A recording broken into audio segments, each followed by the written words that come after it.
নমস্কাৰ ৰাখিফল হিচানলৈ স্বাগতম জনাইছোঁ ষ্টুডিঅ'ত মই মানসী বৰপাত্ৰ গোহাঁই আৰু আজিও আমাৰ সৈতে ষ্টুডিঅ'ত আছে জ্যোতিষাস্ত্ৰবিদ কিৰণ ডাঙৰীয়া তেওঁ জনাব আজিৰ আপোনাৰ দিনটো ৰাখিফলৰ বিষয়ে আপোনাৰ গ্ৰহগতি যাত্ৰা সন্দৰ্ভত দাদা স্বাগতম জনাইছোঁ ধন্যবাদ নমস্কাৰ প্ৰথমতে আমি গ্ৰহগতিৰ বিষয়ে জানিব বিচাৰিম হয় আজিৰ গ্ৰহগতিসমূহ এনেধৰণৰ বহি আছে আজি ৰবি আৰু বুধ মেঘ ৰাশিত বহি আছে আজিৰ দিনটোত মংগল শনি মীন ৰাশিত ৰাহু কুম্ভ ৰাশিত বহি আছে শুক্ৰ লগ্ন বৃষ ৰাশিত বৃহস্পতি আজি মিথুন ৰাশিত বহি আছে কেতু সিংহ ৰাশিত আৰু চন্দ্ৰ তুলা ৰাশিত বহি আছে আজিৰ দিনটোত আপুনি যদি জন্মগ্ৰহণ কৰিছিলে আপোনালৈ হেপী বাৰ্থডে থাকিল আপোনাৰ নিজৰ ৰাশিচক্ৰ আৰু আজিৰ দিনটো ৰাশিচক্ৰ চালে এই বৰ্তমান বছৰটোত আপুনি এটি লাকি ষ্টোন ইউজ কৰিব পাৰে আৰু সেয়া হ'ল এটি চন্দ্ৰকান্তমণি মুন ষ্টোন এই ৰত্নটি আপুনি ৰিং ফিংগাৰত পিন্ধক ৰূপত বনাই পিন্ধক আৰু সোমবাৰত পিন্ধক সোমবাৰ দিনটো পালন কৰক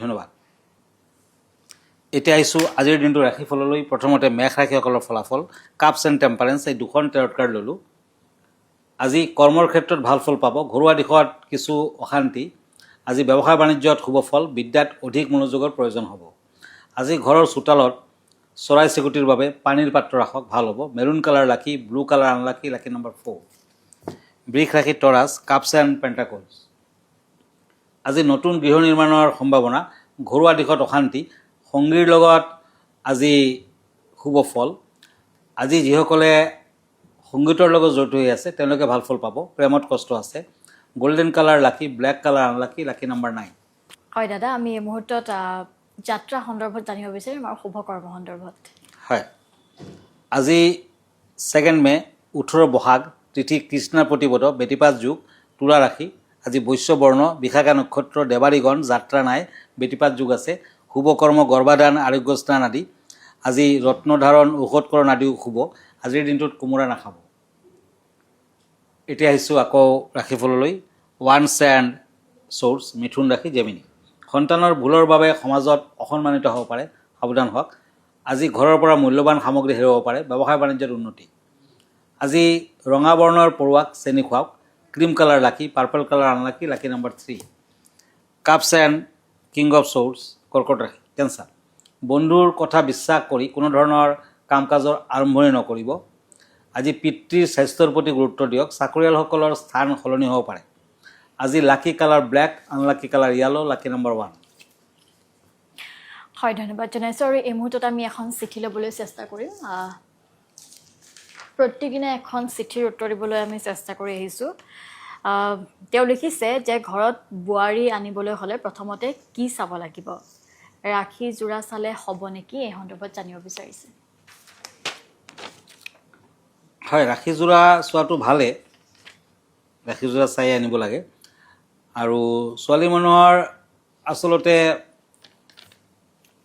কাণ দুখন যদি দীঘলীয়া আৰু দেখাত গোলাপীয়া বৰ্ণৰ হয় তেতিয়া কিন্তু অতি ভাগ্যশালী আৰু প্ৰতিষ্ঠান ভাল হয় লোমবিহীন অৰ্ধচন্দ্ৰাকৃতিক কপাল আৰু 3 আঙুলিযুক্ত কপাল যদি হয় তেতিয়া ভাগ্যশালী আৰু কপালত ত্ৰিশূলৰ নিচিনা চাইন দেখা পালে অতি শুভ ভক্তিপৰায়ণা আৰু ঐশ্বৰ্যশালী হয় খোজ কঢ়াৰ সময়ত স্ত্ৰীৰ দুখন ভৰি যদি মাটিৰ লগত লাগি থাকে তেতিয়া আৰু যদি কোনো শব্দ নহয় তেতিয়া অতি সৌভাগ্যশালী কিন্তু দুখন ভৰিৰ ক্ষেত্ৰত যদি ভৰিৰ মাজত অকণমান ভাগটো ওখ থাকে ফাক থাকে তেতিয়া কিন্তু আৰু খোজ কঢ়াৰ সময়ত শব্দ হয় তেতিয়া কিন্তু বেয়া খৰম খৰম ভৰি সেই বুলি কোৱা হয় আৰু অলক্ষ্মীযুক্ত স্ত্ৰী বুলি কোৱা হৈছে খোজ কাঢ়োঁতে ভৰি দুখন কনিষ্ঠ আঙুলি যদি মাটিত টাচ হয় তেতিয়া বৈধব্য যোগ হয় যদি ভৰিৰ তলত ছোৱালীজনীৰ ভৰিৰ তলত মালা স্বস্তিক চাইন ত্ৰিশূলৰ নিচিনা চাইন পোৱা যায় অতি শুভ লক্ষণ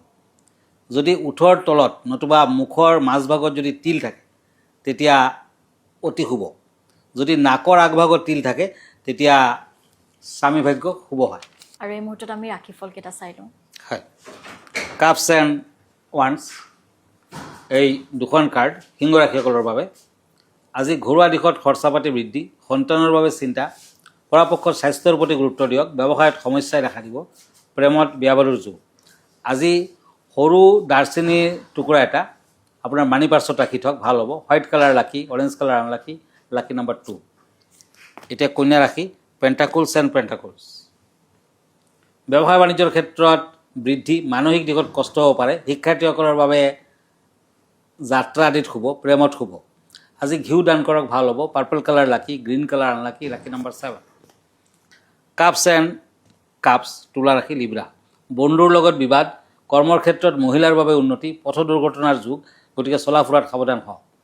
আজি হালধি এটা কাপোৰত গাঁঠি মাৰি থওক, নতুবা কাপোৰ মেৰাই নিজৰ লগত ৰাখক, ভাল হ'ব। Pink colour lucky, maroon colour unlucky, lucky number 8। এতিয়া আহিছোঁ বৃশ্চিক ৰাশিলৈ, Scorpio'. Cups and পেণ্টাকলছ।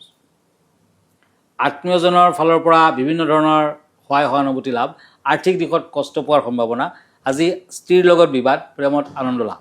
Blue colour lucky, yellow colour unlucky, lucky number 2।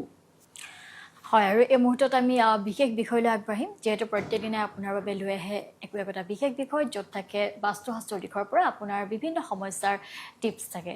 দাদা, আজিৰ বিশেষ বিষয়টো কি আনিছে? হয়, আজি ষ্টুডেণ্টসকলৰ বাবে অধ্যয়ন কক্ষটো কিন্তু বৰ ইম্পৰ্টেণ্ট, সেই বিষয়ে কম। আপোনাৰ অধ্যয়ন কক্ষটো সুসংগত কৰক। অধিক আচবাব বা বস্তুৰে ভৰি থকা পঢ়া কোঠাই শক্তি হ্ৰাস কৰে আৰু শিশুৰ মনত উশাহ বন্ধ হোৱা যেন অনুভৱ কৰায়। এক সজীৱ পৰিৱেশ সৃষ্টি কৰিবলৈ অপ্ৰয়োজনীয় আচবাব আঁতৰাই দিয়ক আৰু বেৰত সেউজীয়া, সুমথিৰা বা হালধি ৰং ব্যৱহাৰ কৰক। এই ৰংবোৰে ইতিবাচকতা আৰু অনুপ্ৰেৰণা যোগাই তোলে। খিৰিকী খুলি সদায় কোঠাটোত বিশুদ্ধ বায়ুৰ চলাচল নিশ্চিত কৰক, কিয়নো বায়ু চলাচল কম হ'লে মানসিক ভাগৰ লাগে আৰু চিন্তা কৰাৰ ক্ষমতাত বাধা আহে।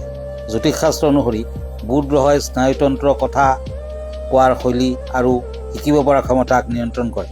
শিশুৰ জন্মকুণ্ডলীত বুধৰ অৱস্থানে নিৰ্ধাৰণ কৰে যে তেওঁ কিমান সহজে জ্ঞান আহৰণ কৰিব আৰু শৈক্ষিক বাধা অতিক্ৰম কৰিব পাৰিব। যেতিয়া বুধ ষষ্ঠ, অষ্টম বা দ্বাদশ স্থানত থাকে, ইয়াক অশুভ বুলি গণ্য কৰা হয়, যাৰ ফলত স্মৃতিশক্তি দুৰ্বল হ'ব পাৰে বা পঢ়া শুনাত আগ্ৰহ কমিব পাৰে। শাৰীৰিক খেলিমেলি আঁতৰাই আৰু বায়ুৰ মান উন্নত কৰি আপুনি বুধৰ সুস্থ প্ৰভাৱ পুনৰুদ্ধাৰ কৰাত আৰু শিশুৰ মানসিক বিকাশত সহায় কৰিব পাৰে। যদি আপোনাৰ সন্তানৰ বুধ দুৰ্বল বা শৈক্ষিক ক্ষেত্ৰত বাধাৰ সৃষ্টি কৰিছে, তেন্তে এই সৰল উপায়বোৰেৰে ইয়াৰ প্ৰভাৱ শক্তিশালী কৰিব পাৰে। বুধ গ্ৰহৰ অৱস্থান উন্নত কৰিবলৈ বুধবাৰে গৰুক কেঁচা ঘাঁহ বা মগু দাইল খুৱাওক। ইয়াৰ উপৰিও মনোযোগ আৰু মানসিক স্বচ্ছতা বৃদ্ধিৰ বাবে সন্তানক ওম বুধায় নমঃ মন্ত্ৰটো জপ কৰিবলৈ কওঁ। সূৰ্যোদয়ৰ সময়ত একেৰাহে 21 দিন ধৰি 108 বাৰ বা সম্ভৱ অনুযায়ী এই মন্ত্ৰ জপ কৰিলে ই অধিক ফলদায়ী হয়। এডাল দীঘল শিকলিত তাম পৰিধান কৰিলে তেওঁলোকৰ নেতিবাচক আৱেগ নিয়ন্ত্ৰণ থাকিব আৰু ভয় দূৰ হ'ব। তামে মনটোক সুৰক্ষিত কৰে আৰু বুধ তথা সূৰ্যৰ নেতিবাচক প্ৰভাৱ প্ৰতিহত কৰে। আৰু এয়া আছিল আজিৰ বিশেষ বিষয়টো। এই বিশেষ বিষয়টোৰ পৰা আপুনি নিশ্চয় সুফল লাভ কৰিব। দাদা, আমি পৰৱৰ্তী ৰাশিফলকেইটা চাই লওঁ। হয়, পেণ্টাকলছ এণ্ড কাপছ, ধনু ৰাশি, চেৰিয়াছ। আজি ঘৰুৱা দিশত ভাল খবৰ। অচিনাকি ব্যক্তিক বিশ্বাস কৰি নল'ব। আজি শুভ কামৰ আৰম্ভণি কৰিব পাৰে। কৰ্মস্থানত সন্মান বৃদ্ধিৰ যুগ, প্ৰিয়জনৰ বাবে বিবাদ আদি হ'ব পাৰে। আজি কলা তিল দক্ষিণাদি দুখীয়াক দান কৰক। Red colour lucky, white colour unlucky, lucky number 5। Pentacles and cups, মকৰ ৰাশি, কেপ্ৰিকৰ্ণ। আজি অতিৰিক্ত ক্ৰোধ কিন্তু বিপদ মাতি আনিব পাৰে, গতিকে সাৱধান হওক। ব্যৱসায় বাণিজ্যত সমস্যা আহিব, বিদ্যাত শুভ, নতুন গৃহ নিৰ্মাণৰ সম্ভাৱনা। Orange colour lucky, pink colour unlucky, lucky number 4। Pentacles and page of ওৱান্স, কুম্ভ ৰাশি, একুৰিয়াছ। সন্তানৰ ভৱিষ্যতক লৈ চিন্তা থাকিব। কৰ্মচাৰীসকলৰ বাবে শুভ, ব্যৱসায় বাণিজ্যত আগবাঢ়িব পাৰে। পেটৰ অসুখত ভুগিব পাৰে। বিদ্যাৰ্থীসকলৰ বাবে শুভ ফল। আজি কাউৰীক দানা খুৱাব, ৰুটি খুৱাওক, ভাল হ'ব। য়েলো কালাৰ লাকি, red colour unlucky, lucky number 2। মীন ৰাশি, কাপছ এণ্ড হেংমেন। এই দুখন কাৰ্ড মতে নতুন ব্যৱসায় বাণিজ্যৰ যুগ দেখা যায়। ঘৰুৱা দিশত শান্তি বজাই থাকিব। শত্ৰুৰ পৰা সাৱধান হওক। সামাজিক দিশত ব্যস্ততা বৃদ্ধি। আজি দুখীয়াজনক অকণমান গুড়, মেথি আৰু দক্ষিণাদি দান কৰক, ভাল হ'ব। গ্ৰীণ কালাৰ লাকি, cream colour unlucky, lucky number 6। হয়, আৰু এয়া আছিল আজিৰ দিনটোৰ ৰাশিফল। গতিকে আপুনি যদি পুৱাৰ ভাগতে আপোনাৰ ৰাশিফলটিৰ বিষয়ে জানিব বিচাৰে, আপোনাৰ দিনটো কেনেকৈ অতিবাহিত হ'ব জানিব বিচাৰে, লগতে আপুনি যদি যাত্ৰা গ্ৰহগতিৰ বিষয়ে আপুনি জানিব বিচাৰে, তেতিয়াহ'লে আপুনি প্ৰত্যেক পুৱা 7:40 প্ৰাগ নিউজত চাব পাৰিব। লগতে আপুনি যোগাযোগ কৰিব পাৰিব কিৰণ ডাঙৰীয়াৰ সৈতে।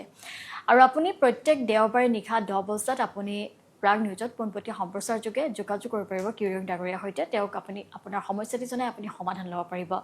আৰু আপুনি যদি বিশেষকৈ বিবাহ হওক, ব্যৱসায় হওক, শিক্ষা হওক, বিভিন্ন সমস্যা যদি আপুনি ভুগি আছে, তেতিয়াহ'লে আপোনাৰ সমস্যাটি আমাক চিঠি যোগেও লিখি প্ৰেৰণ কৰিব পাৰিব। আমি প্ৰত্যেক দিনাই এখনকৈ চিঠিৰ উত্তৰ দিবলৈ চেষ্টা কৰি আহিছোঁ। লগতে প্ৰত্যেক দিনাই আপোনাৰ বাবে থাকিব একোটা বিশেষ বিষয়। দাদা, আপোনাৰ সম্পূৰ্ণ ঠিকনা দিয়ে বা জনাব। হয়, মনত ৰাখিব, মই ফেচবুকত আছোঁ, ইনষ্টাগ্ৰামত আছোঁ, ইউটিউবতো আছোঁ। আৰু এভৰি ছানডে ৰাতি 9টামান বজাত মোক ফেচবুক লাইভত পাব। আমাৰ ঠিকনা এষ্ট্ৰলজাৰ কিৰো য়াং, Ratnakuber gems and jewellery, Paltan Bazar, Manipuri বস্তি, গুৱাহাটী 7। ফোন নম্বৰটো হ'ল 8822911171। আৰু এটা নম্বৰ হ'ল 9957421212। আমাৰ ইমেইল এড্ৰেছটো হ'ল kiroyangastrologer@kiroyang.com।